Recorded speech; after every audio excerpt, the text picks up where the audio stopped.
Huizak waktu naito mongong khori Sunamura thanani pulis rongramai mankha 1200 fence delte 55 kg ni sidi karan Sunamura thanani bisingo khomjangnai Durlab Narayan ward nong 2 ni Jushal Mosan ni nogona naito mongkhlaina fence delte sidi karano ramai mano fekjangnai mane ramani yagulono Jushal Mosan ni basala sahin mishano bahaino ramai telangi thangka pulis rok Sunamura thanani OC Joyento De Shaka fekjangnai mane ni rangmari hati bebagi 20 লক্ষ টাকা সম্পর্কে actually আমাদের কাছে গোপন খবর ছিল যে পশ্চিম দুর্লা নারায়ণপুরে জুলহাসের বাড়িতে কন্ট্রাব্যান্ড আইটেমস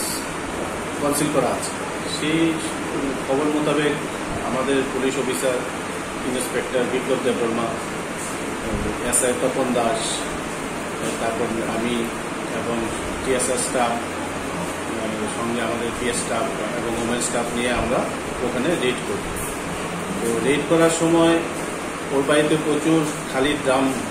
পাওয়া গেছে যেগুলো অ্যাকচুয়ালি মোস্ট প্রবলি হয়তো বা গাঁজা স্টক করার জন্যই রাখা হয়েছিল, কিন্তু আমরা তারপরেও ওই ড্রামগুলো সার্চ করে 60 কেজির মতো ড্রাই গাঁজা পেয়েছি। কিন্তু ওই সার্চিং করার সময় আমরা ফেন্সিডিলেরও রিকভার করেছি এবং টোটাল ফেন্সিডিল 1200 বোতল ওর দুটো বাড়ির থেকে এগুলো রিকভারি করা হয়েছে এবং ও জুলহাস এবং ওর যে ছেলে শাহিন মৈশা এরা দুজনেই এই কন্ট্রাব্যান্ড আইটেমস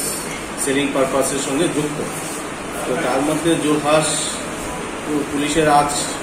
পেয়েই পালিয়ে যায়, কিন্তু ওনার ছেলেকে এই কেস কানেকশনে ডিটেইন করা হয়েছে। ধরা হয়েছে তার আনুমানিক বাজার মূল্য কত হতে পারে? প্রায় আনুমানিক বাজার মূল্য 20 লক্ষ টাকার মতো হবে।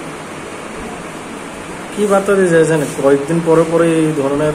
অ্যাকচুয়ালি এখন পর্যন্ত মানে আমি যদি এই সেপ্টেম্বর মাসের হিসেব নিই, আমাদের এখন পর্যন্ত 6টা কেস রেজিস্ট্রেশন হয়েছে এবং অনেকগুলো বড় ধরনের সিজারও হয়েছে। তো আশা করছি যে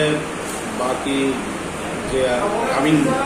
দেশগুলোতে আমরা এই ধরনের অভিযান অব্যাহত রাখবো, আর যাতে নেশাকারীরা এই ধরনের বিষয় থেকে